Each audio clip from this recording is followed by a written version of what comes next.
punycode helper email to UTF-8, right? So it's like explicitly doing punycode right. de-encoding, I guess. Right. Decoding. De-encoding, I just said. De-encoding. Decoding. I promise English is my first language, guys. Unde-encoding. Oh my God, please stop, Joel. No.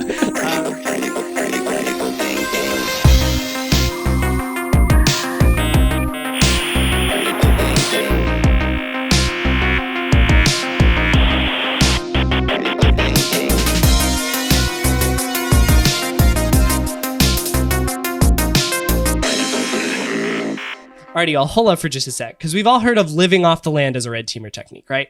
Well, unfortunately, I just got off a call with the Threat Locker team, and they said that isn't going to fly anymore thanks to the ring fencing feature. Let me double click on that for you, okay? Think of ring fencing as like an invisible fence around your applications. As soon as an application interacts with some app or system resource that it normally doesn't, bam, it gets blocked. Even if that thing is native to the OS, like PowerShell.exe or certutil.exe. So yeah, rip living off the land. Back to the drawing board for the red team, I guess. Anyway, if you want to see this in action, head over to threatlocker.com for a demo. And when you do, ask for my guy, Andrew. His demo was very to the point and he had great answers to all my technical questions. Check it out, y'all. Seriously, don't sleep on Threat Locker, especially not in this recent landscape of EDR uncertainty. Am I right? Yeah, I'm right. Okay, y'all know. All right, let's get back to the show. Yo, dude. All right, check this out. I got a good way to start this episode. Okay. Boom. Space Raccoon pillow? You see this boy right here? This is a Space Raccoon pillow. Is that wedding swag? This is wedding swag. That's crazy. There was a competition. Shout out to my boy Thilo who gave this to me. There's a competition at Space Raccoon's wedding.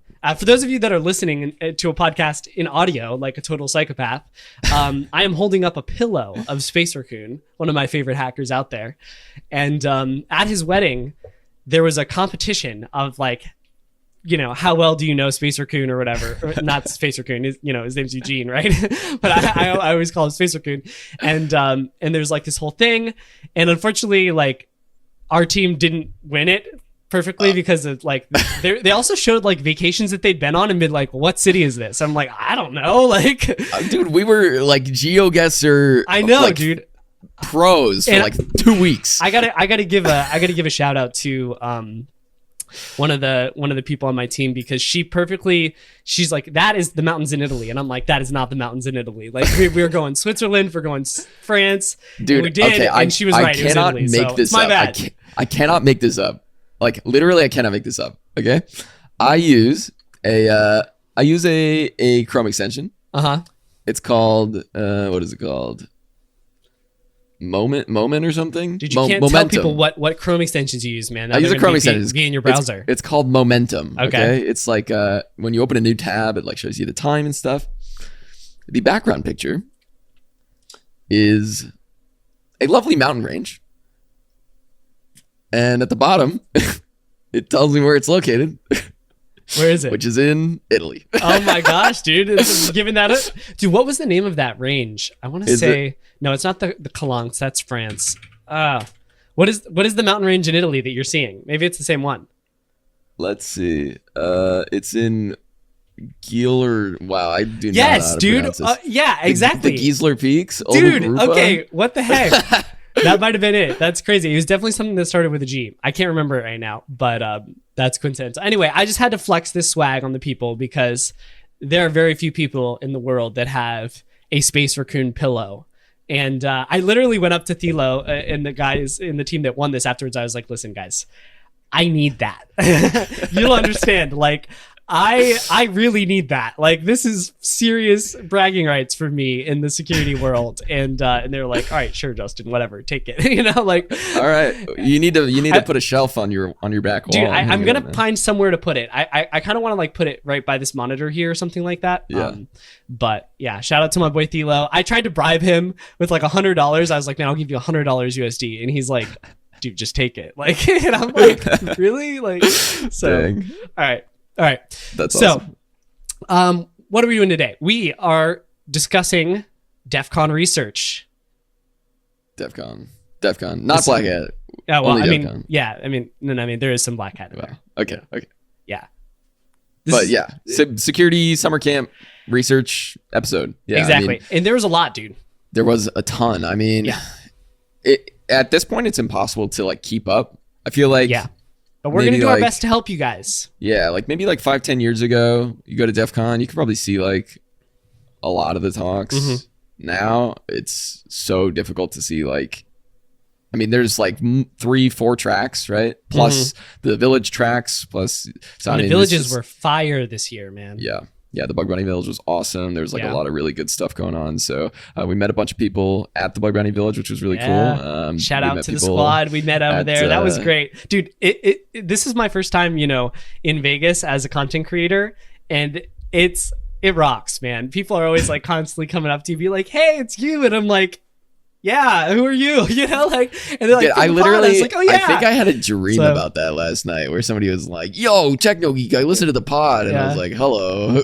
Dude, we need to refine our skills on that a little bit. Like, I feel like I was not prepared going into Vegas for that. And I need to like learn how to like carry the conversation and like, have that interaction. I think it went fine in general, but if I had a weird interaction with you guys, sorry about that. Like, I wasn't really expecting all that. So you get to watch a edited version of 1 hour of us being probably as normal as possible. Dude, I don't know, man. We've been goofy as heck the past couple weeks. So yeah. But shout out to all y'all that made us feel very special and loved at DEFCON. Really appreciate that. Cool. That was great, very guys. Cool meeting everybody. We gave out a bunch of stickers. I think we need to print like 5 times as many next time. We ordered like 150, 300 stickers or something like that. I think 2 batches of 150. Yeah. We were like, oh, this is going to be plenty. Tons. And in like 5 minutes, I had like 10 left. I was like, oh, God. They were gone fast. And we had to start rationing them. We're like, all right, we're going to take 1 pack per day per person. I had to take some for myself because I was like, I'm going to run out of these before. That's funny. Yeah, we get to the end and we're like, my laptop doesn't have a CTBB sticker on it. Like, that's funny, dude. We also gave out a bunch of swag. We do have the swag store live, which is great.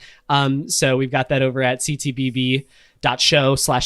So check that out if you guys want, if you didn't get one at Vegas. And the critical thinkers, of course, get a very steep discount on the swag. So if you're a critical thinker in the Discord, then check out that discount code that's in the exclusive content channel. And with that, Joel, I think we move into the content.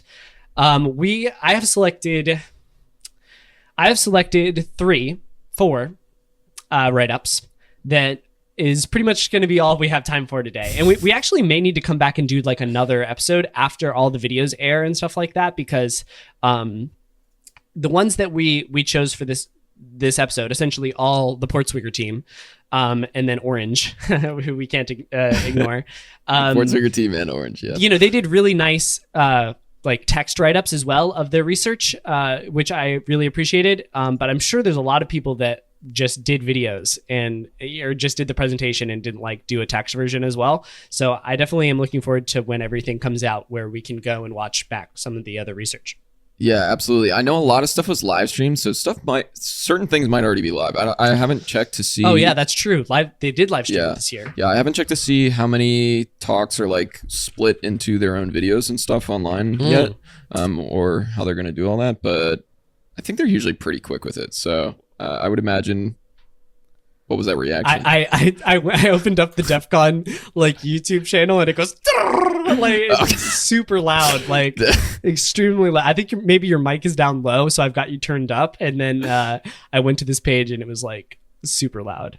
Oh man, I'll turn myself up a little bit right now. Sorry to our audio editor. Yeah, sorry, Richard. Okay, gotcha. Yeah, I mean, it seems like there are some videos up here, so that's interesting. We'll have to go back and try to view some of those in prep for next week. But it is heavy, man. The prep is heavy for these DEFCON episodes. But yeah, I mean, it's like a full-time job, right? Like, I think in order to educate people on a topic like this, like, either you or them has to read through the entire thing, learn it, understand it, and then be able to explain it. So it's definitely it's a lot of like content consumption to be able to like understand the research. Yeah. Yeah, for sure. Okay, I'll start us off with this first one. Of course, we're going to start off with the man, the myth, the legend, James Kettle, in his research this year. This is entitled "Listen to the Whispers." Okay, well, also hold on. Let me just go back for a second. I promise you we will get to the research, but the idea behind this episode is for us to go through this research and take the pieces out that you need to know about, and you can practically integrate into your hacking methodology, and then talk about those. So, I would also recommend that you go and read all these research papers and stuff. But if you're just listening to the podcast, the hope is that your hacker brain should be primed so that when you see something that relates to this, you might think, okay, maybe I need to go back and reread that research or something like that. Or maybe you get some nice takeaways that you can just integrate into your methodology as a freebie rather than having to go and read all this research. So that's the thought for this. And with that, Listen to the Whispers, Web Timing Attacks by James Kettle. This research, I think, was really interesting. I think my take on this is that it's not normal James quality, in my opinion. Like, I think James normally has some stuff that is extremely like internet breaking and massive, right? And I think this is very useful. I think this is a useful tool. And he even says this throughout the write-up. He says, if you ignore timing, you're going to miss out. But if you focus too much on it, then you also miss out.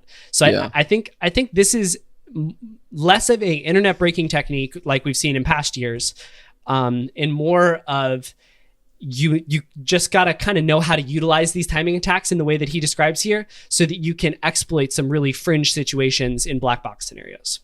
Yeah, absolutely. I think one really interesting thing about not just, this isn't exclusive to James's research, but a lot of this sort of very specific, specifically scoped research, like these timing attack stuff that he's been working on for the last however many years, is what you'll find is that the large organizations who end up being, at a certain point, super secure, that's probably where this is going to start to come into play. And the ones who have secured almost every attack vector except for these super weird, like niche, like architecture specific, stuff, that's where, and it's going to be super critical, right? But it's that sort of research, like, has to be like very targeted and fine point for it to come out. And I think especially, with the previous research that he's done, that's helped to secure so many other the attack vectors and so much of the stack as a whole that,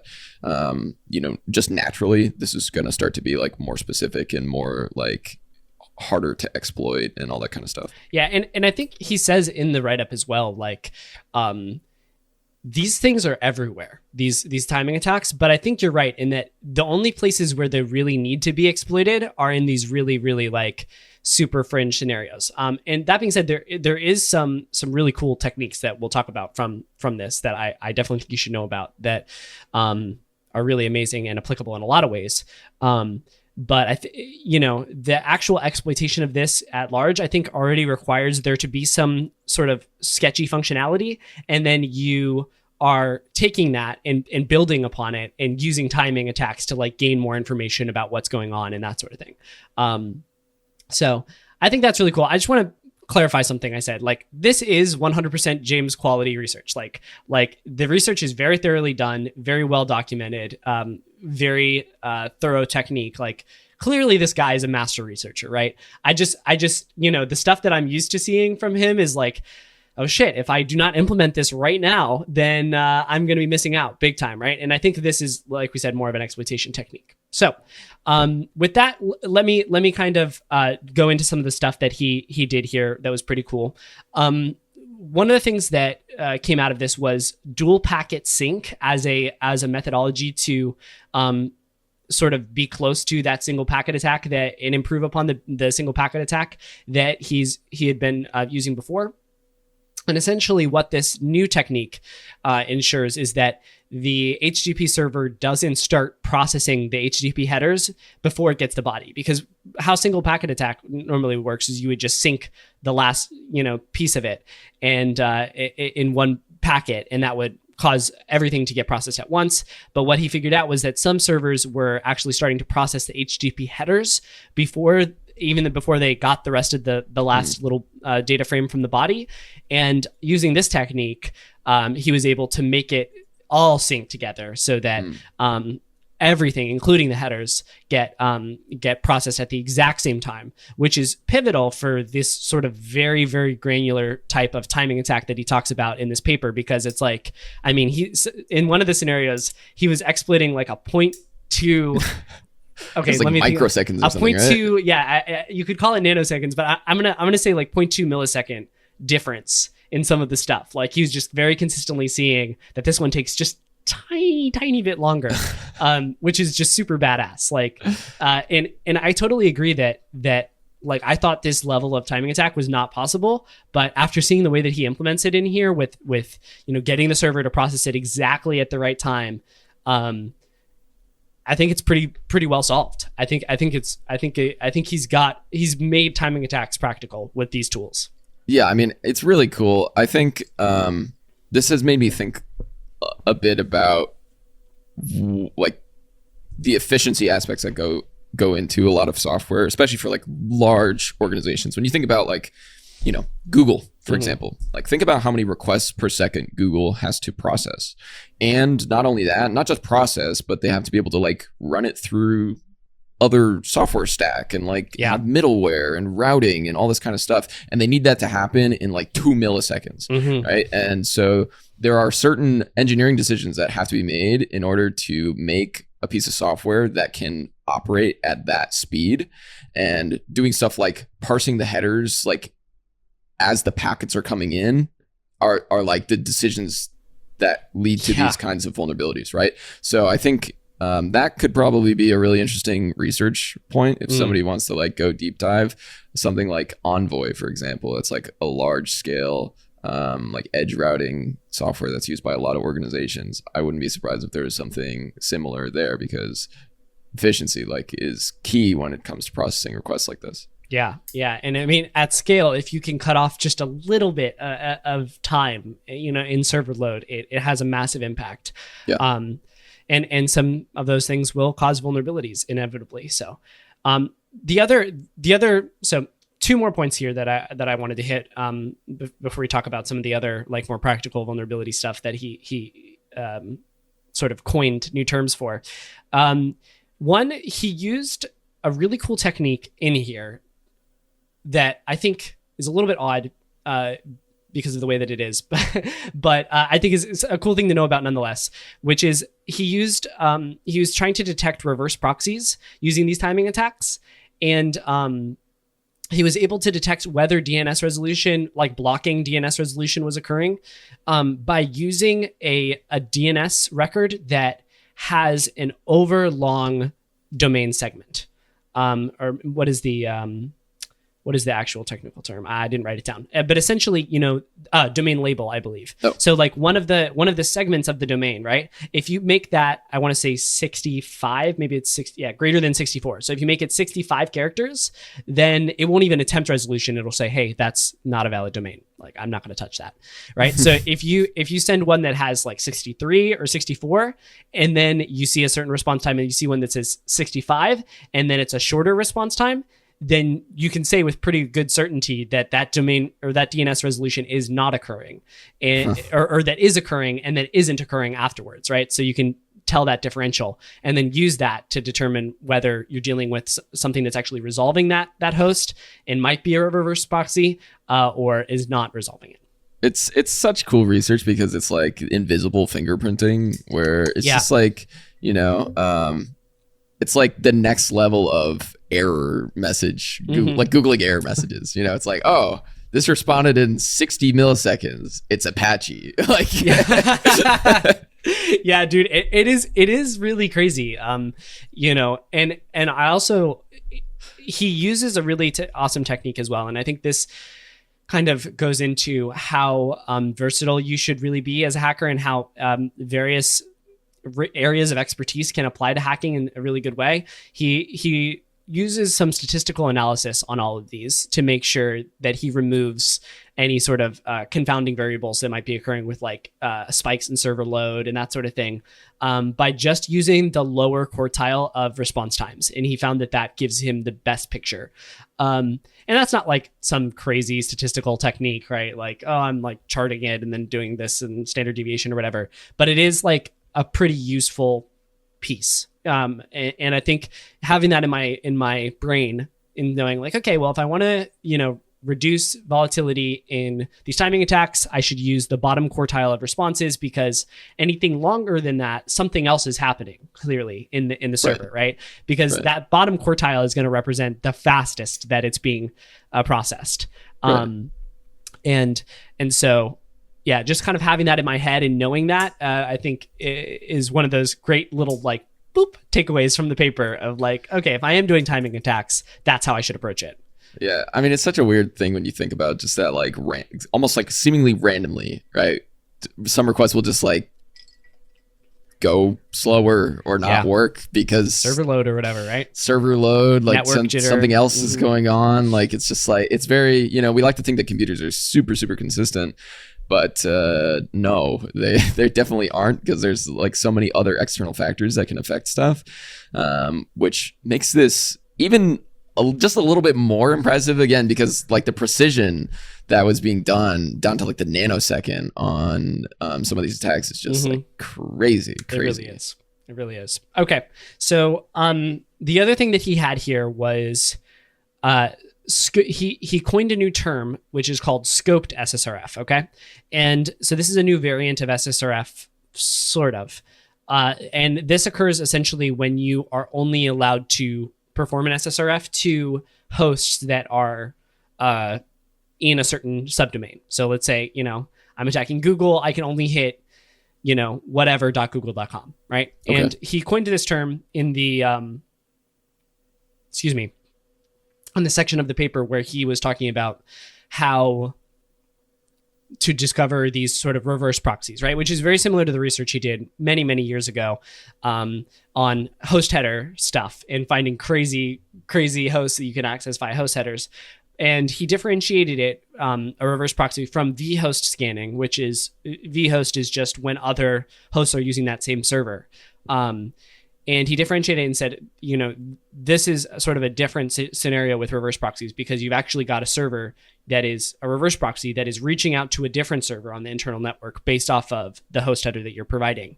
And one of the cool techniques that he did over this whole piece of research was essentially building out a good way to identify these reverse proxies pretty consistently. And that is the architectural decision that they're making, using that sort of DNS trick and some other timing stuff to identify these reverse proxies in the organization, and then hitting those reverse proxies a little bit harder with like vhost scanning, or not really vhost scanning, but like host header scanning, right? To see if you can pivot into different parts of the network. And I thought that was a really elegant solution. And I think that's something that I could easily see like AssetNode, or like some of those people that are doing very wide scanning and really wanting good understanding of network topology of their targets, implementing that in like a microservice or whatever, and just saying, okay, well, XYZ organization has 3 reverse proxies. They're here, here, and here, because now we've got a more actionable way of actually testing this. So that was a big one. I think that was a big one, a big takeaway from the research, and absolutely very cool. Yeah, super cool. I didn't see whether or not he called it out, but I am really curious, like, what the root cause of that, as like the scoped SSRF stuff is in terms of like, because I know it mentions just sort of like misconfiguration of reverse proxy, but from like an AppSec side, it's always nice to know like what can you actually fix, like how do you fix. Joel's brain is spinning like reverse. Do I have a reverse proxy anyway? So essentially, what it is when the reverse proxy is configured to hit any like star.whatever.com, right? And then it's you can pivot into the internal network and abuse that firewall, or that what is that DMZ position, right? Where that reverse proxy is on the internet and in the internal network, and sort of allows for internal pivoting.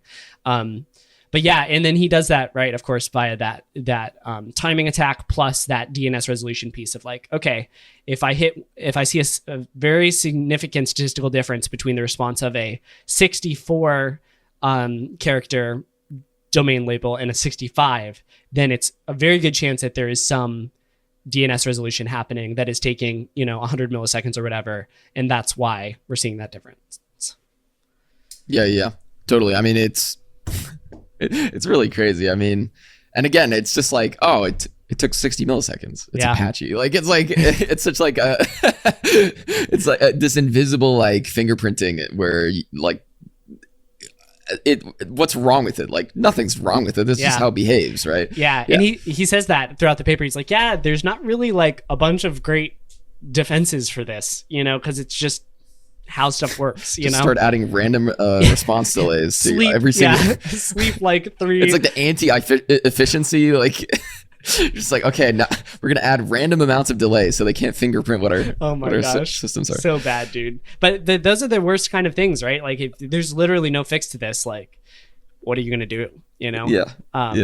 So okay, last little piece. I was talking with Franz, and actually I think probably this episode will air before the one that we recorded with Franz. So you guys will hear more about this, I think, next week. If the ordering goes right. We'll see. Depends on how long we run today. But Franz was recently talking about JSON injection with me, and I thought that was really interesting because I don't really hear a lot about JSON injection. And then James also mentioned JSON injection in this research, and it just starts getting you thinking, right? Like, two of the most respected hackers that I know of, right, are both talking about this at the same time, and it's not something that I hear about a lot. That's probably something that should trigger some thoughts, right? So I don't really know what that looks like yet. Franz seemed to insist in that episode that there are scenarios where people are essentially building JSON blobs with string concat, and you're able to actually add other attributes and stuff like that into that JSON blob. I have not seen that very often, but he insists that it's around. And then James is also mentioning something like this in his research. So I just wanted to put that out there for the people, the curious, critical thinking listeners out there that will also poke and think and, start identifying patterns in their targets because, two big names are really interested in that right now. So yeah, I mean, for sure. And just like, I'll say like injection in general, I feel is making a comeback. People used to think of it as like SQL injection, but it's basically, it's the same thing. It's just in all the other technologies, right? So, okay, you're building a JSON object. Yep. JSON object injection, right? You're concatenating a string. You can escape that property with like an ending quote and then start to add new properties in. GraphQL injection, like again, like building queries with string concatenation and just inserting strings without sanitizing them or without having like a proper flow, right? Like the traditional solution for SQL injection is prepared statements, which like pre-calculates a path. So you have to figure out like what is the prepared statement for JSON, right? Like you build the object and then you specifically like go attribute by attribute or something, right? Like, there are secured ways to do it, but I think in a lot of places people have gotten lax because there's not a traditional security risk associated with it. And people go, what's wrong with concatenating a string in a JSON object? Like what's going to happen? Well, maybe you're able to pass that into a function that then interprets those as parameters and, you're able to override parameters or add additional options that weren't, published. Without, talking too much about Franz's research for next episode, like, that's exactly what he was talking about, like being able to inject in these sort of trusted JSON blobs and then be able to overwrite specific pieces, specific attributes because of like deduplication of attributes and that sort of thing. Very interesting stuff. Stuff. Yeah, very cool. I'll definitely be paying more attention to scenarios where I think that could be occurring, and we'll see where that goes over the next couple of years. All right, that's all I had for James's research. You have anything else on that? I don't think so. Hopefully we did it justice. It's definitely worth giving it a read. So if you're unsure about anything that we said or wanted some more clarification, go check out the article on the Portswigger research page. Yeah, absolutely. I know James listens, so James, I'm sorry if I messed something up, man. Like, forgive me, but master of security research, but I think it was good. All right, where you want to go next? Because we're pretty much hitting the. Let me just pause and also say, like, the Portswigger team crushed it this year with research. Yeah. And really, like, we're gonna spend pretty much this whole time talking. I should probably title this episode like Portswigger research, brain dump or something like that, because like it's pretty much all Portswigger research, and then we're going to talk a little bit about Orange at the end. Yeah, I mean, I don't know how many talks they submitted, but I know they had at least these 3 that got accepted. So very impressive. I mean, it just goes to show that there's a lot of really awesome research going on over at Portswigger, right? Yeah. Where do you want to go next? You want to do the gotta cache them all, or do you want to do the splitting the email atom? Let's do the splitting the email. That one's really cool. All right, cool. You want to take that one, or should I? Well, let's take it together. So this research was from Gareth Hayes, who we talked about, inventor of Hackverter, inventor of Shazzer, which I think just released. You can now use your friends' browsers to like fuzz your JavaScript payloads or something. Pretty awesome. I don't know. It's pretty cool. So he tweeted something out about that. But basically, this research all centers around the email format RFC, which is what RFC 2822, I think, is what it says. So basically, it just talks about like, RFCs are really interesting, and I think probably at least once a year there's some sort of talk at either DEFCON or Black Hat about an RFC that is not being interpreted correctly, or is being interpreted too correctly, or maybe it was written in a way such that there are pitfalls that nobody really thinks about, and so I think email address parsing is definitely probably one of the bigger ones, right? I mean, this has been talked about for a while. I want to say Zshana was the one who really made that popular initially, of putting XSS payloads in email. I saw him talk about it, but for me, the first interaction with this was Inti's research on it back in the day, and then with Ticket Trick and a bunch of other stuff like that, and then I know Roshan also took it for a little while and did some stuff with it. So there's been a lot of people that have poked at this email RFC, and Gareth comes in and like blows our minds with more of that. So something says that there's probably more to be discovered in the email research realm. Yeah. I mean, if nothing else, this I know that he had to update this article actually afterwards, and he was like, "Oh yeah, I had some extra, some bonus material that I added to the end of this that were like some more injection payloads that were like worked in more specific scenarios and like." Yeah, I mean, it's really crazy research. So what is it? So basically, a lot of it boils down to the fact that there are certain characters that are valid in an email address, especially in the like first part of the email address, before the @ symbol, that end up either being transformed or interpreted or parsed in a way that allows you to do way more than just provide an email. So oftentimes, a lot of this was ending up as like SMTP injection, changing like the SMTP directives or commands that were being put in like a raw email, like text or command or whatever that's getting sent to the email server.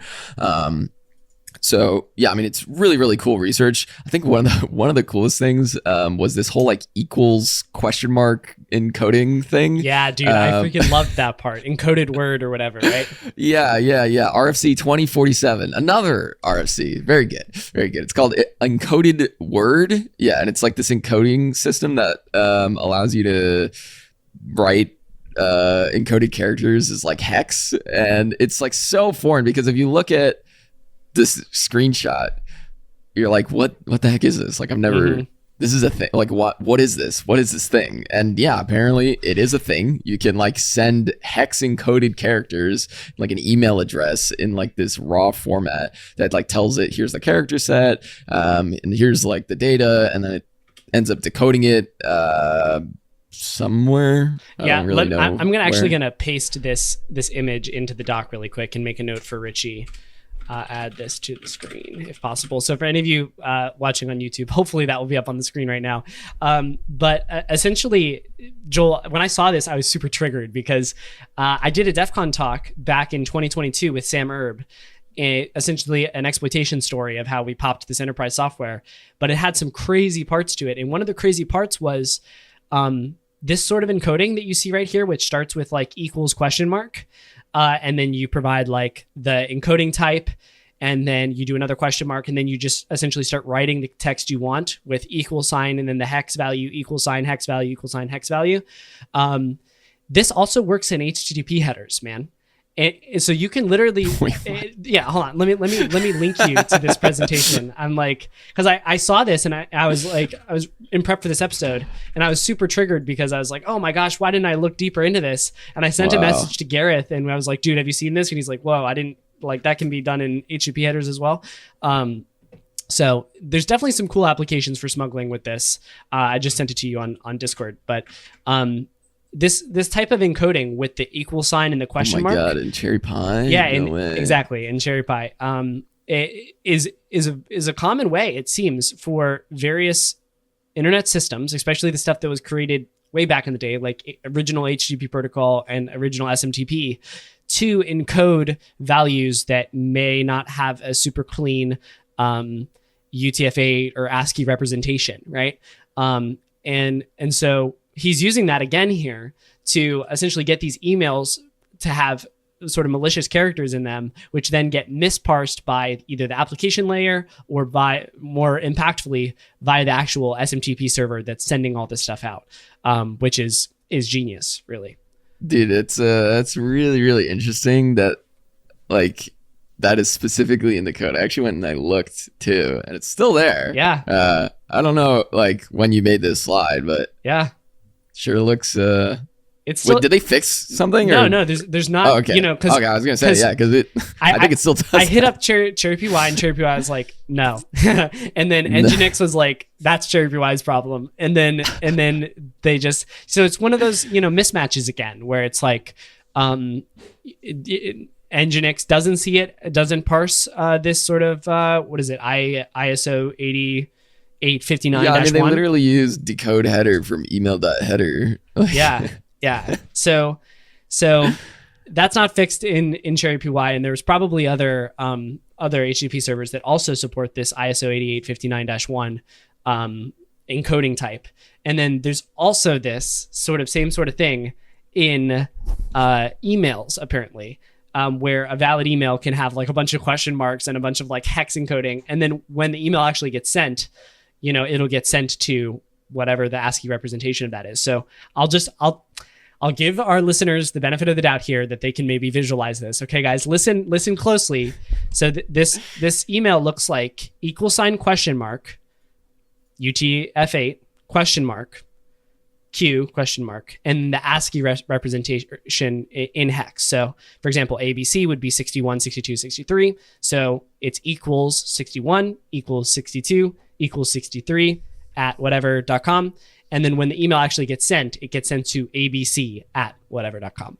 And so it's really odd. And I think this is the main, I think you successfully identified, Joel, like this is the main takeaway, right? Like from this whole thing. Because if you look at all of the exploits that he has in that write-up, all of them take advantage of encoded word. So a really easy probe that you can throw out there really quick is just have your email in encoded word and send that in. And if you get the email, then okay, there might be something a little bit easier to you know, or this is an easy way for you to identify that this is something you need to look at a little bit deeper. Right. And I think one of the big ways that he was able to take advantage of this was around like auto invite stuff as well, right? So like this is basically, which is like, everywhere. Yeah, it's like an encoding bypass for like email especially, which is then used in a lot of different places. So like say you have a work Slack, and anybody who signs up for that Slack with the company domain email gets automatically added to the workspace. Well, you encode your email in encoded word, and the front end goes, oh no, this is a different domain. And then the email system interprets it completely different, and it ends up going and like registering your account to a restricted domain that you might not have access to, and now you have access to this company Slack that you shouldn't have access to. Yeah. And I think that I don't think Slack was actually a specific example. I think GitHub or something. Well, hold up, Joel. Hold up. Cloudflare. Hold up. Like, I'm no, going. don't say anything. Stop saying words, man. Like, I literally, while we're writing this, I like wrote down a couple targets that I know do this, and I'm like, because literally, I get back from DEFCON, I was sick, then I like. And had some stuff going on for a week, and now this is my first week back from DEFCON, and the first thing I do is go read all the research and like prep for this episode, and I'm finally done with that, and now I'm ready to do some freaking hacking. So don't say any of the targets that have this, because I'm gonna go try it right after this. And yeah, we'll see. I'll keep you guys updated if I make any money off of it. But if you know any but you're right, man. Yeah. Like any target that has this sort of implicit trust of email domain, we need to try this on, like 100%. Hacker one. Joel, stop it, please. God. Okay, fine, whatever. I won't go after that one. All right, sweet. So let's see. Lots of other takeaways from this one, man. I'll take the next one here. So one of the ways that encoded word isn't going to solve your problem. There has to be encoded word plus some other quirk, right? So there's a couple ones that he mentioned here. And one of them we see is called UUCP. One of them is called source routing. One of them is called Unicode overflows. So I'll start at the top. Unix to Unix copy, UUCP, is a super whack protocol. And this protocol essentially allows you to provide this is my TLDR of the situation, having read over it. Essentially, this allows you to provide an address for this SMTP interaction in this Unix to Unix copy address format, which has the domain before the actual user information, which is the inverse of email, right? The domain goes at the end for email. So essentially the way he discovered this, and I love how humble he is about the way he describes the way that he found this, because he's like, yeah, I just like jammed a bunch of characters into this thing, and all of a sudden I saw that I was getting like an invalid host resolution. And apparently he put a exclamation point character and / escaped the @ symbol just by chance in this setup, and then he like had the good sense to like go and actually figure out why that was happening, and then stumbled upon this vulnerability. But essentially this protocol allows you to specify a destination for this SMTP interaction that is not in the traditional format, and you can specify the domain first, then a exclamation point that is your delimiter for the domain, and then a bunch of other information, and then use a / to escape the @ sign. So that it isn't interpreted as an email address. So the front end application layer might think that this is an email address ending in, @example.com, but actually this is a UUCP address that's domain is actually what is before the exclamation point, which is just sick. Like it's absolutely sick. It's like such a weird thing, and it makes me wonder now, like, maybe I need to go pick the brain of like somebody who like used Linux in like 1985. Exactly, man. Be like, hey, like, tell me about like all the annoying things you had to work around. Yeah. And tell me how that worked. What is this UUCP thing? Like, yeah. Super. I just need to ask them, like, do you know what UUCP is? And if they know what it is, then I'm just gonna be like, okay, I have like 8 more questions for you. Yeah, exactly. That's like the delimiter question. Like, okay, yes, okay, sit down. That's great. Yeah, so I want to say that this UUCP thing was enabled by default on like postfix? Is that? I think it was postfix, yeah. Yeah, dude, it's pretty bad that this sort of stuff. Yeah, it was postfix. It's like, what is going on here? That this is still like a functional protocol, and this SMTP seems so disjointed from a lot of the stuff that, like, when I think about the application layer, I don't really include the SMTP server in that, right? Like it's different. Yeah. I mean, it's one of those technologies that is extremely old. I mean, like literally, like I remember like taking like a intro to networking class and like opening Netcat, and you connect to an SMTP server and you go like EHLO, and it just like replies back, like it's completely text-based protocol. It's like very, very like simple. It's similar to HTTP in that sense, right? Yeah, 100%. And also, I need to correct something, Joel. The UUCP protocol was not on Postfix. Postfix has a different thing, which we'll talk about in a second, the source routes. But SendMail 8.15.2 is the vulnerable configuration that he was using when he discovered this. So those are like the two main SMTP. I think there's another one, but he actually does say that Postfix actually supports UUCP as well. Oh yeah, he says it later, right? Yeah. With I think it was. No, it's actually pretty early on. I later found out that if you use the single parentheses trick, Postfix also supports UUCP. Okay, yeah, you're right. Yeah. So SendMail and mind blown, man. SendMail and Postfix both support this like ancient thing, which is pretty amazing. So that was one of the main takeaways. There is like there's a bunch of, so at a more concrete level, remember this whole UUCP trick with the exclamation point in / escaping the @ sign when you're dealing with anything SMTP related.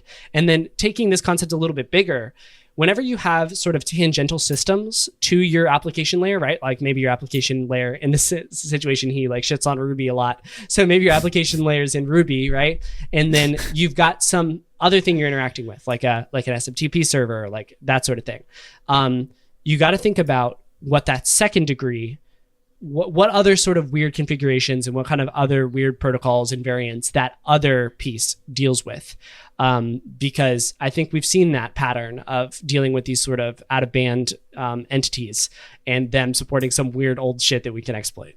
Yeah, absolutely. I mean, a lot of it is just like the backwards compatibility stuff, and it's just been baked in and never removed. And it's like, why does Cherry Pie support that encoding? Like, who knows? Who knows?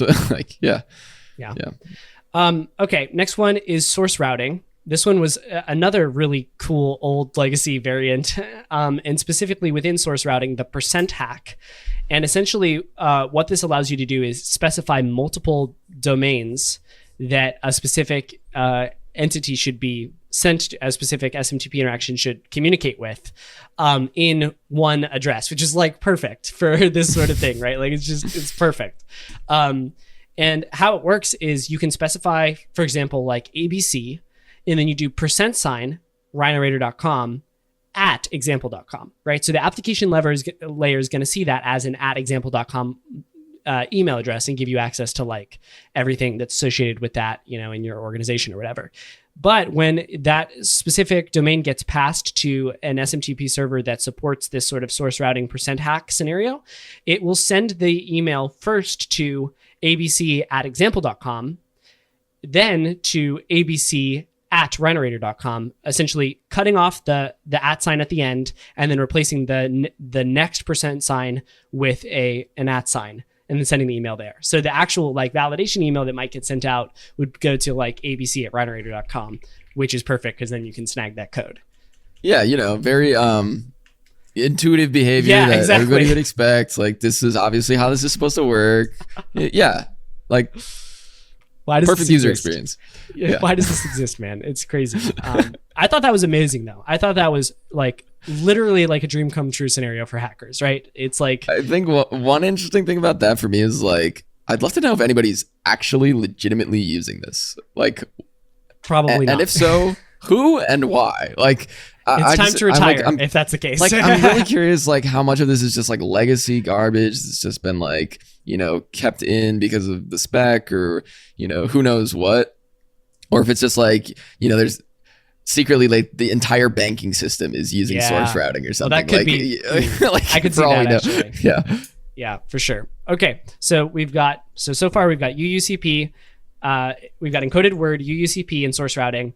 Another takeaway from this one was this whole concept of Unicode overflows, which I think was this one and Punicode, which is something we're going to talk about in a second. Well, I felt like we're like little bonuses to the actual email research. Like a lot of the stuff here that we just talked about was like, and I found this in the RFC and this is cool. And then the Unicode stuff and the Punicode stuff are both like, wow, this is some cool like ASCII management or like Unicode to ASCII conversions and normalization that are occurring. And then we can weaponize this in the email arena, but we can also weaponize this in other areas. So listen closely here for these next couple of ones if you are not, even if you're not necessarily interested in email related hacking, because and also, like, real quick, I love that something finally is able to exploit puny code, because puny code is one of those things that whack. You're like testing like domain registrars, all these different things. Usually it's like for SSRF, and you input a domain and you're trying character like bypasses, and you try like some weird char set, and it turns it into a puny code domain. You're like, that's so annoying. Well, there might actually be something there now. Yeah, absolutely. And I'm looking, I didn't actually put a bunch of, I didn't write a bunch of notes on the whole puny code part. So maybe you can explain that one, or I can take a stab at it real quick. But the Unicode piece was really interesting because the Unicode overflows, this goes into how Unicode is being processed and how, I guess, even specific ASCII related stuff is being processed. Because essentially what it would do, and he just noticed this while he was, I think, black box testing, and it was getting weird characters out of putting ASCII or Unicode into a place where the application expected ASCII. Essentially what was happening here was they were taking the Unicode code point and they were just running like mod 256 on this. So any Unicode thing that would mod to 40, right? If you took the code point and then ran mod on it to give you the output there, anything that would convert to 40, including like this weird L and a bunch of other characters, would get normalized to an @ sign. And then he was able to use that to like mess with some of the parsers for emails and kind of split the whole research is called splitting the email atom. And so the whole concept is like splitting the email domain where it shouldn't be, or getting things delivered to invalid locations because of that. And he was able to use these Unicode overflows to do that. And I think we'll see this 100%. We'll see this in other areas. I want to even say File Descriptor has an XSS out there somewhere on Twitter that utilized something similar to this. And it's just wasn't something that was on my radar actively until Gareth brought this back to my attention. Yeah, absolutely. Yeah. So for the puny code thing, very similar type of issue, basically, where like you could force it to decode improperly. So I guess this was a bug in the PHP IDN library that would be used to decode puny code itself, and you could basically just generate like arbitrary characters in puny code encoding by like writing them in this certain specific format, and putting, I think it was just like 2 zeros. He says, before. I discovered that if you use 2 zeros at the start, you could generate unintended characters with puny code. Yeah. So with this, now you can have like valid domain, quote unquote, right? But when it gets decoded with like puny code is an encoding. It's not like a domain. I mean, it is for domains, but like decoding it and having it be a valid domain are two separate things. Right. And so basically he was able to generate puny code valid strings that decode to invalid domains with like commas and @ symbols and stuff like that should never be in a puny code domain. And then when that would be used within like the SMTP protocol, or like, in this the body of an HTML, in the actual application layer, when it was displaying that email on the screen for the user to see. Right, exactly. Yeah. So Joomla, I believe this was the big example. So Joomla was, doing puny code decoding on your email address so that it would render properly in the web. But, again, you can inject invalid email characters into a valid puny code string. And so when this gets decoded, now you have essentially XSS, HTML injection, which can lead to XSS. Right. So I think he was able to escalate it all the way to RCE, apparently. Yeah. I think through template injection. It was through CSS injection. Okay. And it's an interesting escalation to RCE, because despite all of his attempts here to generate a valid XSS payload with puny code, it seems like it is not possible to get that to actually do it. Him and Gareth and also some of the other members of the Portswigger research team spent a decent amount of time, it says, kind of poking around with this and couldn't get it to generate like a valid XSS payload. But what he was able to get it to do was generate an opening style tag. And then he was able to utilize the way that style tag was placed adjacent to another injection point that he had to essentially be able to trigger a arbitrary CSS import. It's like an XSS with two injection points, right? You have like one variable and you start your payload so it doesn't get fully filtered out. And the second variable, you finish your payload. And there's a bunch of junk in the middle, but it doesn't really matter because you have the start and the end that builds out a full payload that actually succeeds. Exactly. Yeah. And so then, of course I love this with Gareth, right? Like he's like, all right, well, we're in a CSS injection context. No problem. And then he like whips out his where is this thing? He's like, so we needed now to exfiltrate the CSRF token via CSS. Thankfully, there have been many good posts on this, and the best way to do it is import chaining. As mentioned by Donut in Pepe Vila. And I, however, decided to use the customize the tool that I already developed for my blind CSS injection research. Which is just super badass. And that tool is amazing, by the way. So, dude, and it's so funny because as I was reading this, I was thinking before I got to the end of that like paragraph, I was like, I wonder if that was like a sneak peek, like, oh yeah, here's the CSS injection tool, and then behind the scenes he was like doing all this stuff, and he wrote that tool just for this. And no, it was actually completely separate research that just like ended up being perfect. Yeah, he's like, and I'll release that, and then a couple months later I'll drop that. No, so that's great, and I love seeing CSS injection exploited in a really effective way here. I think in the end that this would still, because it's just a CSRF token exfiltration, I think that it still requires user interaction to pop this RCE. But, such is life, man. I think it's still an RCE. Well, one-click RCE is better than zero-click. I mean, wait. One-click RCE is better than no RCE. No RCE. That's okay. Wow. And I think also that there's potential to get this to zero click. We just need to sort of crack this puny code nut where essentially it just will not generate the correct characters for any sort of XSS related payload. And he's able to get it to generate SVG, like an SVG tag. I just don't think that it can get to the point where it actually like has the correct event handler and doesn't have junk text in between. So. Right. Yeah. And I mean, I don't know how thorough, like how deep Gareth went with this and if he just stopped at the PHP IDN library. But one thing I remember vividly from one of Orange's earlier talks around URL parsing was the wide expansive libraries that were tested and how many were vulnerable across like different languages, different implementations, like different commonly used, like, here's this Python library, here's this Ruby library, here's this PHP library. And so I would be really curious to see how many other things are affected like this, like Cherry Pie, like, large HTTP framework library that is used by a lot of things, like just randomly supports this word encoded word stuff. Like, same thing, like how is the Punycode library for Python doing Punycode? Is it also vulnerable in the same way?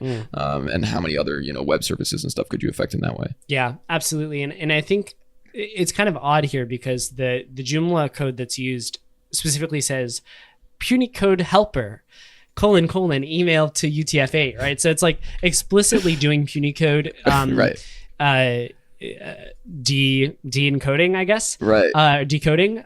De-encoding, I just said. Decoding. I promise English is my first language, guys. Unde-encoding. Oh my God, please stop, Joel. No. And so I think I think this is something that will probably not happen super implicitly. I think it's probably something that'll be more implicit throughout applications, but that doesn't mean that we can't still poke for it, especially when you have source code. It might be helpful even to start looking for like, oh, where's Punycode mentioned in here, and why does it work that way? So very cool stuff there. Super cool. I don't think there's anything else on that one, so we'll call that a wrap on splitting the email atom. Next up is Gotta cache them all. And wow, we might have a new little tagline, dude. We might have to just throw that in. It's catchy, man. It's good. I really liked it. I think you said your favorite research was the email research, right? Yeah, that was super cool. And I think this one is your favorite, right? It is. Yeah. I think this is the one for me. And the reason for this is like, wow. One, I wasn't as familiar with, I believe it's Martin, right? It's pronounced differently, but Martin's research. In the past, I haven't seen much from him, and I was really impressed with this research. And I think that a lot of the techniques that he talked about here were pretty known to the people that really know a lot about web cache deception and web cache poisoning. Which, by the way, for me, like timing attacks and web cache poisoning are like the two, like they're like quantum computing to me, bro. Really? It's like what? Dude, we gotta talk about that. I understand like, you know, how it works and stuff, but it's like such like a weird, like deep sort of attack scenario that like you really have to like be at a certain level with the application to be like, yeah, there's some like caching stuff, and then like understanding how you can actually exploit that in a different way. Level of like intimacy with the application. Is that what you would say? I was avoiding it, but yes. Okay. Come on, just lean into it, man. It's a catchphrase, man. Yeah, so I think this research was really good because what he did is he did the legwork. He did the legwork for everything. He went and he like, this whole research is filled with like these graphics that show how different systems, you know, Cloudflare, CloudFront, Azure, GCP, Apache, Nginx, how all of these things process various permutations on dot segments, right? So path traversals, origin and cache level delimiters. Like, it's awesome. And he doesn't just say like, hey, sometimes this works. He says this works on this, and this. And there's incompatibilities between this and this and this and this and this and this, right? And I love that. Like, that is also, I just want to shout out how much of a grind that is, because what he had to do was like go and spin up each one of these services and like configure that shit. And that is boring stuff, right? That is not exciting security research, but especially when you spend like 3 hours spinning one of them up, testing it, and then it doesn't work. And you just go, no, on your spreadsheet. And then you go to the next one. Exactly, man. Like, it's not even exciting. You're like, oh, now I have 50 things I can exploit. It's like, oh, damn. Okay. Yeah, exactly. On to the next one. So major props to him for putting in the legwork and getting this research in place. And there were some pieces that I was not familiar with just in my own methodology in here. So props to him for that. And let's kind of talk a little bit about those. Okay. So this whole thing is about practical applications of these research, right? So with the research from James, you know, we're paying attention to these attacks. We're understanding how to use that domain label length. With Gareth's stuff, we're checking for encoded word. We're checking for some of these weird fringe things. Once we have identified that we have something funky here, or maybe if we're interested in email level authentication. And with this cache related stuff, man, there's a lot of takeaways, dude. Like, fingerprinting your target will now give you so much of an insight into what is actually happening because of the research that he's done here. So first I need to make, I'm sorry, I'm going to rant a little bit here. Joel, can I cook for a second? Like, go for it. I'm just let him cook. Dude, let him cook. The apron's coming on. Like, I got the chef hat. I'm ready to go. In the talk, he defines multiple different types of delimiters. He talks about origin delimiters, cache delimiters, front-end delimiters, and back-end delimiters, depending on the context, right? And there's two different types of caching-related bugs. There's web cache deception, which requires user interaction, and there's web cache poisoning, which doesn't require user interaction, okay? So, and I think the visuals that he had in the presentation and also in the actual, write-up on the Portspeaker website, really, really good for understanding. So Joel, if you are trying to get a better understanding of those, you know, giving that thing a twice, 3 times over might really clear that up for you. And so the concept of origin delimiters is like the backend server, right? Like, we're thinking about, we've got a caching server in front, and then we've got the origin server. Those are delimiters in the path that happen only on the origin server and not on the cache server, right? So he gave a bunch of examples of these. The one that's really common that a lot of us know about from the research that Orange did a couple years back is the semicolon, right? That being used in Spring environments and Tomcat, I think as well, to delimit like a path parameter or a matrix parameter. So the difference between that being parsed as part of the path and it not being parsed as part of the path can mean the difference between what extension is used, it appears to be in place at the caching level and at the origin level. So let's say if the caching server is caching everything that ends in .js, right, or .css, then we can say /myaccount/userinfo semicolon .css, right? And the backend, when it's processing that, won't even pay attention to that semicolon part because it's a parameter. It's like if you had put a question mark, right? But the front end, the caching server, sees that as a path ending in .js or .css or whatever and says, ooh, I need to cache that. And he lists in the research, like Cloudflare has, I believe it's Cloudflare. Cloudflare has like this list of extensions, .7z, .avi, .avif, .apk, like Cloudflare by default caches all of these if it ends in this. So, right. Which I guess makes sense, right? Like from a CDN perspective, like most of those, at least the ones that you listed, are like, media files. Like you have to remember, like CDNs, their business is bandwidth, traffic, right? And so like the more traffic, the more that costs them. And the more they have to serve that file over and over again, the more it costs them. So their whole goal is going to be to serve that file as few times as possible. And if it ever gets updated, update it as few times as possible. Yeah, absolutely. They're definitely incentivized to go down that path. So it does make sense, but it definitely causes some vulns. So understanding what origin delimiters you have in your environment is pivotal to being able to trigger web cache deception and web cache poisoning, but he calls it the delimiter something different in that way. So let me just run through these really quick. So you got the semicolon for Spring and like Tomcat. You've got the dot for Rails, which is really interesting because I did know this sort of tangentially about Rails, but I hadn't really concreted in my brain. If you're dealing with a Rails environment, you can add dot and then whatever at the end, and it'll still show you the same result in a lot of ways. And I didn't really know why that was. And the reason it is it's taking that dot and it's trying to decide what view to display in Rails.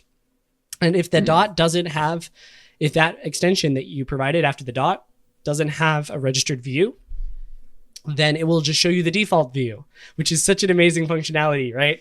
And so there are differences. This is one of the things that was in the presentation that wasn't in the actual research.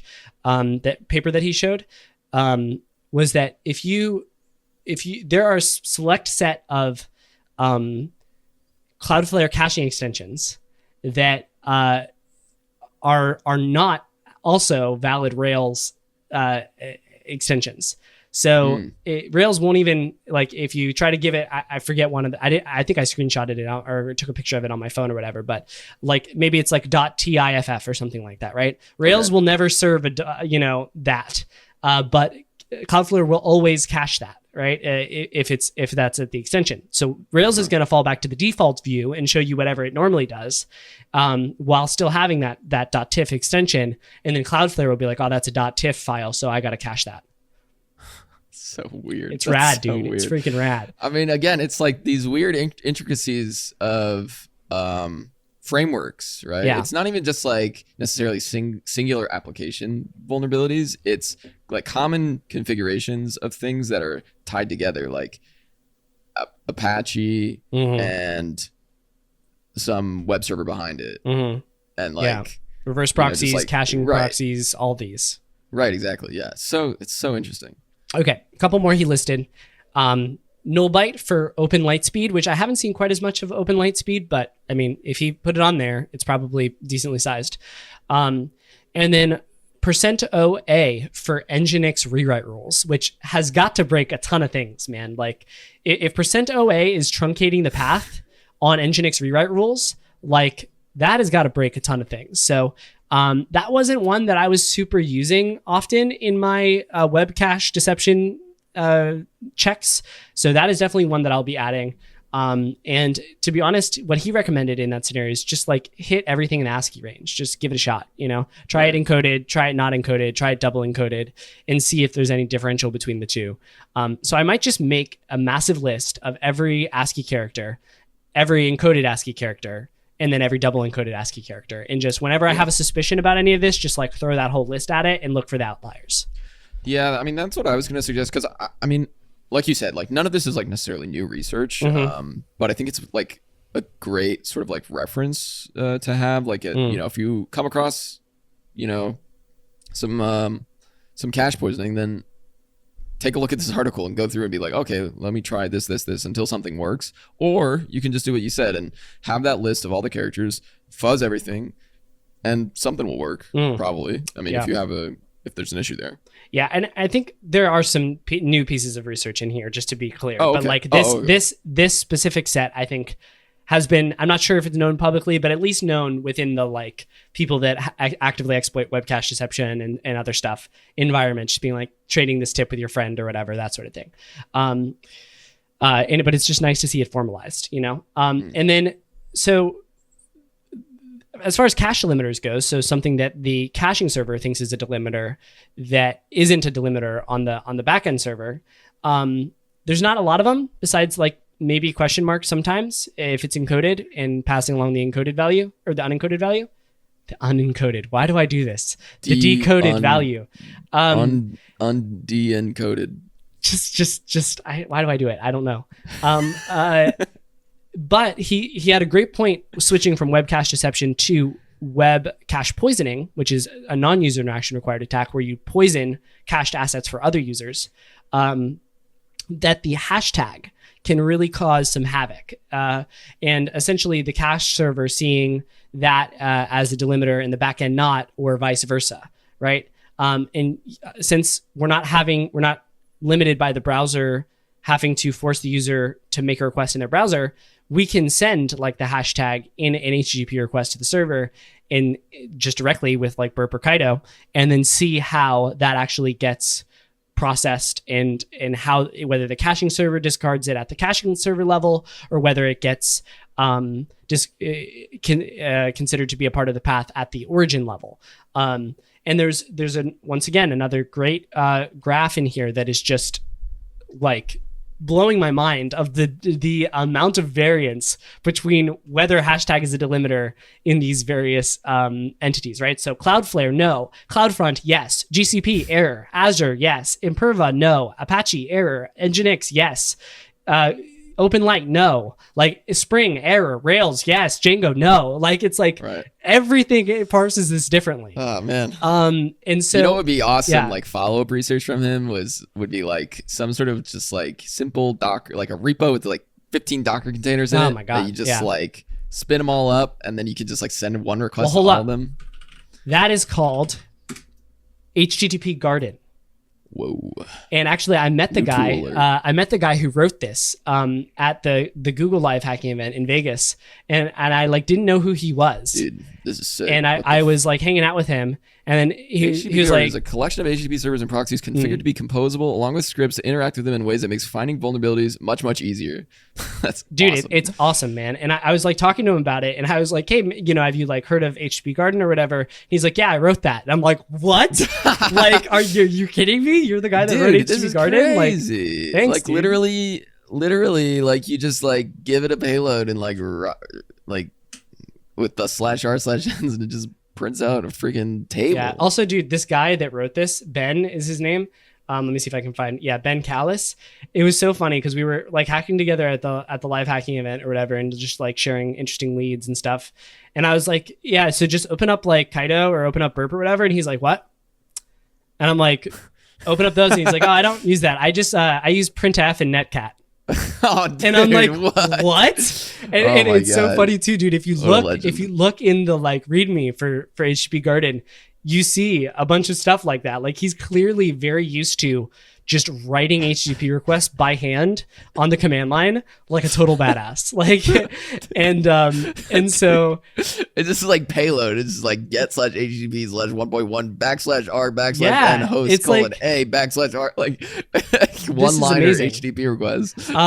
So anyway, shout out to Ben, dude, you rock. Thank you for developing this tool that allows us to test a bunch of HTTP servers and proxies really, really easily.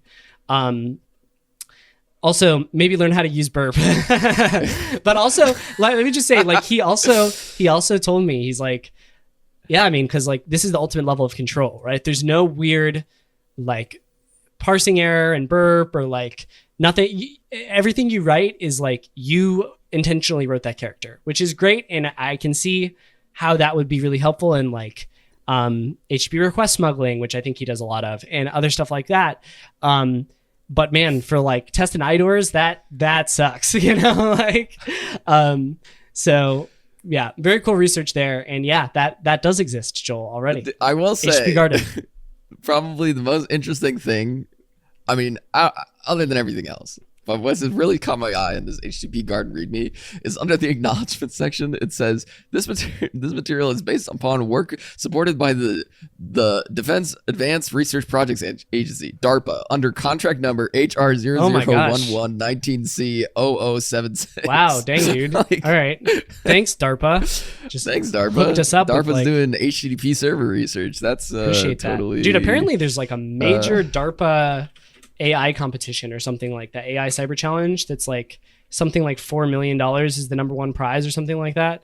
Dude, what? Yeah, it's kind of nuts. I think this is more live like hacking. Like listen up. Exactly. I think it's more of like a I want to say it's more of a like company oriented thing, but still pretty baller.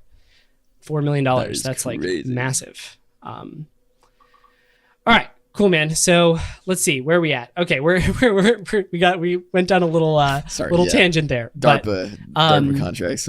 Yeah, hashtag really cool delimiter to use. Send it not through the browser, but through your HTTP proxy, and try to get something to cache incorrectly, because the back end truncates the path and the front end doesn't, or vice versa, right? And we see scenarios in this is hashtag a delimiter table that he created in his write-up, where some origin servers will see it as a delimiter, some won't. Some caching servers will see it as a delimiter, some won't. So it's like, if you can get a mismatch between the two, and there are a lot of mismatches, then if anything is being cached, then you should be able to do some cool cache poisoning with this. And cache poisoning is like massively impactful. I think like I won't name any names or call out any scenarios, but I was at a live hacking event. I was talking with a hacker that wasn't on my radar, and recently came on my radar, and we were talking about the vulns that he found, and he's like, yeah, I found this cache poisoning that did this, like essentially one of the most internet breaking things I can possibly think of, and he got some crazy bounties for it, and all because of understanding thoroughly how to manipulate these caches. So specifically cache poisoning. Like I find web cache deception pretty often. I've not found web cache poisoning as much. And I think I'm sleeping on that personally. Yeah. So this is awesome research. So definitely going to put this one in my bookmarks for whenever I come across some cache poisoning. Yeah. Any caching functionality, really, and I'll talk about that as well here. Like there are some caching strategies. I love that he made this more concrete, because it, like, so much of this for me was like intuition and like, well, if the caching's happening here, then this, that, and the other thing. But he built out 3 categories of web cache poisoning strategies. Okay, caching by extension. If the server is caching by extension, right? We listed a bunch of extensions earlier that are helpful for this. If they're caching by static paths, so essentially everything under /static gets cached. That's a common configuration, right?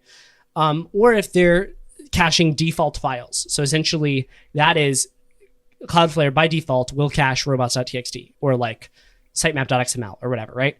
And so you can potentially use those default caching rules along with a path traversal or like a path truncation with the hashtag to make the caching server think that this is robot.txt that I'm caching, but it's actually /user account /information or whatever, or like even some invalid thing will DOS these endpoints. So very cool stuff there. Super cool. Okay, Joel, I'm sorry. One last thing on this, okay? Just give me just one more second, okay? I promise. Dot segment normalization, so path traversals. The graph that I'm looking at right now needs to be seen by the world, right? I put it in the doc, Joel. This is crazy, right? There is so much variance in how a path is normalized between various different web servers. This is really eye-opening to me. Like, I knew that this was happening at some level, but I hadn't seen how much variance there was. There's a ton of variance. Yeah, I mean, it's like literally, what, 50-50? Yeah, like, it's 50-50. It's like Cloudflare does not normalize it before it passes it through. Neither does Apache. Nginx does. IAS does. CloudFront does. GCP doesn't. Puma doesn't. Fastly doesn't. Imperva does. Like, it's like there's so much variance there that should be exploitable. I'm surprised I don't find like more dot normalization bugs. Yeah, I mean, I will say, like, I think like one of the biggest interesting things here for me is like just Apache versus Nginx, right? Probably, I don't know the numbers, but I would guess those are like the two most widely used web servers, or like, you know, at least somewhere in the stack. For sure. And they do it differently. Yeah. They're not even consistent with each other, right? Like, of all the things that I would expect to be consistent with each other, I would expect Apache and Nginx to be essentially mirrors of each other, and yet they are not. And it's crazy. Yeah. Yeah. And I think that might have to do with, I'm looking at this configuration here, how Nginx deals with like %2f and stuff like that, which is an issue that I exploited really recently. And essentially Apache requires a specific configuration to decode %2f as a path segment. If it's given %2f rather than a slash, and Nginx does not. So that's exploitable in a lot of contexts.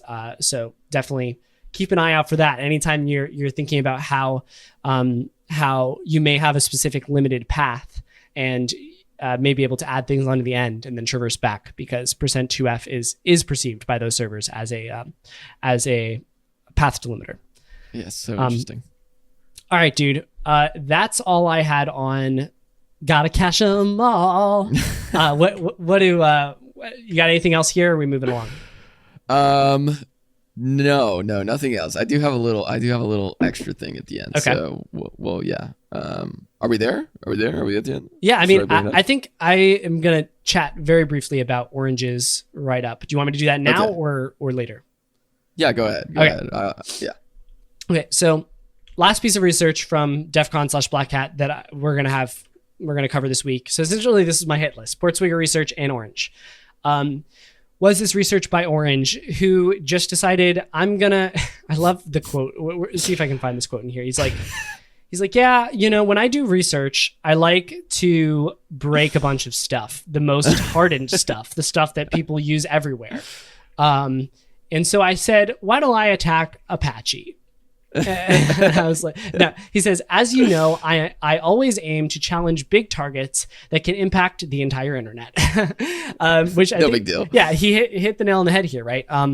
And I think he does a little humble flex later on in this post where he says, I am now the #1 holder of Apache CVEs, which is super badass in my opinion.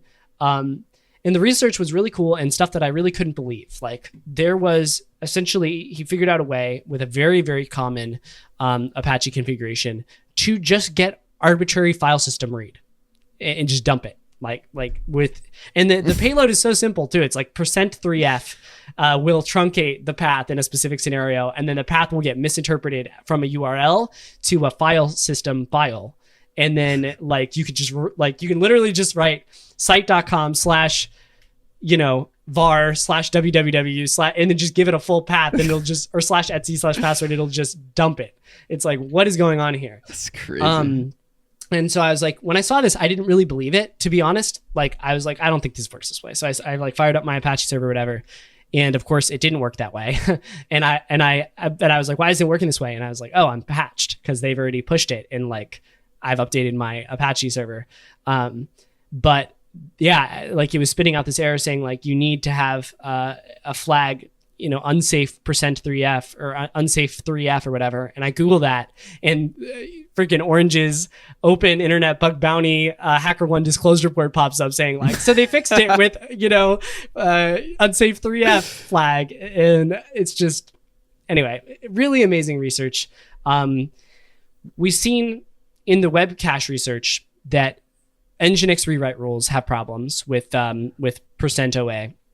We've seen here that Apache has confusions on their rewrite rules with %3f, the question mark. I bet that there are a lot of weird inconsistencies with rewrite rules in general on web servers. That's a great area for research for anybody who's looking to do HTTP stack research. Dude, I mean, per usual, I think, I don't know if I've told this story before. I don't know if I can tell this story. Maybe I can't tell the story. One time. I'm not going to tell Oh my God, Joel, come on. Don't bait us like that. You got to give us something. No? Let me just say this. If you ever receive a report from Orange, it's going to be a bad day. Yeah, I believe that. I absolutely believe that. So, yeah, there's lots of cool stuff in here. To be honest, I'm going to be honest with you guys. I read this through once and I picked up some things, but I really honestly need to read it again before I feel super comfortable talking about the technical details of it. The problem with this research right now is it's a great read and you can see like the methodology and like how he found all these things and like the impact and be like, whoa, that's nuts. The problem with it is they're patched. Thank God, right? Or else the internet would be breaking, right? And so, a lot of the configurations that you're going to see are going to be patched against this. But if you can find Apache servers that haven't been updated, I think it would be very valuable for any of the recon boys out there. I know you recon boys are listening, to essentially take a look at how this research works and try to create some flags, some fingerprinting for a server that may be vulnerable to this, and then try to pop it, because the configurations that are required for these exploits to work are extremely common and are even in the Apache documentation. And so I think it should be very doable to find vulnerable servers that have vulnerable configurations with this at scale if you get creative with your nuclei templates or your scanning environment, like your scanning modules. Yeah, totally. All right, man, that's all I had on this one. I'm not going to go much deeper into this one, but yeah, %3f does weird things on Apache rewrite for sure. Okay, so a little bit of extra interesting thing. Okay. I got nerd sniped by you and this research. Lovely. I was looking at the Python codex library, the built-in library. It's called codex, and sure enough, they have IDNA parsing, they have Punycode parsing. And, wait, hold on. This is not the trusted types thing? This is not the Joel, what is wrong with you, man? Okay, all right, fine. Go. Tell me about it. Tell me about it. But I was looking at the source code, and I think you could probably sneak some things through there. That's what I'm thinking. Oh, really? The Python codex? Yeah, it seems to be pretty. I mean, it's just like, yeah. There doesn't seem to be checks for those sort of conversion errors. I mean, it could be just the usage and the use case, because it seems like Punycode is basically like a separate thing, and then there's the IDNA stuff for like domain names specifically, and IDNA will do like extra stuff to normalize the host name or whatever. But so I'm still poking at this, but yeah, I think if other languages, other implementations of the IDNA/IDN and Punycode parsing. Probably vulnerable. Take it, guys. Take it and run with it. Gareth, that's the thing with these, man. Like, reading the research is cool and doing stuff. And I was telling myself this as I was reading it. I was like, reading this research is cool, but at the end of the day, it's not going to do me any good if I don't implement any of this. So what I told myself is I need to go build Kaido workflows to detect some of this caching stuff. I need to actually add it to my brain to actually check for encoded word whenever I'm dealing with email-based stuff. And I need to start paying more attention to timing-based stuff when I'm dealing within a black box environment where I'm trying to figure out what's going on, because I think there is a lot of stuff that a lot of doors that can be opened by all of those research techniques. Yeah. And one other just last little interesting tidbit is that they actually tell you in the official documentation from Python, docs.python.org, if you need the IDNA 2008 standard from RFC 5891 and RFC 5895, use the third-party IDNA module, and they just link you to a PyPy package that some guy made. So just keep that in mind. That also the official docs will refer you to a third-party library on PyPy that who knows how that's been implemented as well. So just food for thought, more attack surface, and I will certainly be taking a look at it, and I would recommend other people do too. Yeah, very cool. All right, solid, dude. Did you have anything on Untrusted Types that you wanted to talk about this week, or are we going to push that to next week? No, we got to do that next week. I haven't done a deep enough dive on it, but I will say Trusted Types API, very interesting. Seems like something that could be useful or potentially very dangerous. I hadn't heard of it until recently, but like the little synopsis that they say is that it's basically a way for web developers to lock down certain parts of the DOM to avoid client-side XSS.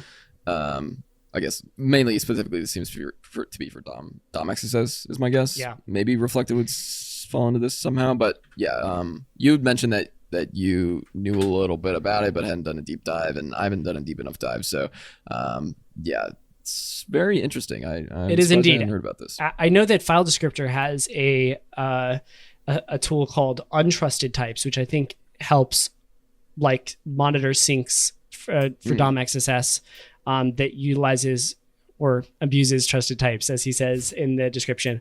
So, all right, let's double click into that a little bit more next week. Awesome. And we'll swing back around to that. Yeah. Cool. Yeah, sounds good. All right, sounds good. That's a wrap on this episode. Peace, guys. Yes, sir. Peace. And that's a wrap on this episode of Critical Thinking. Thanks so much for listening. And if you want more critical thinking content, head over to ctbb.show/discord. Join the Discord. There's lots of great conversations and chats going on over there. And if you want to support the show, there's the Discord subscriber tiers, which give you access to masterclasses, AMAs, hackalongs, exclusive scripts, and an exclusive chat channel with us. We'll see you there.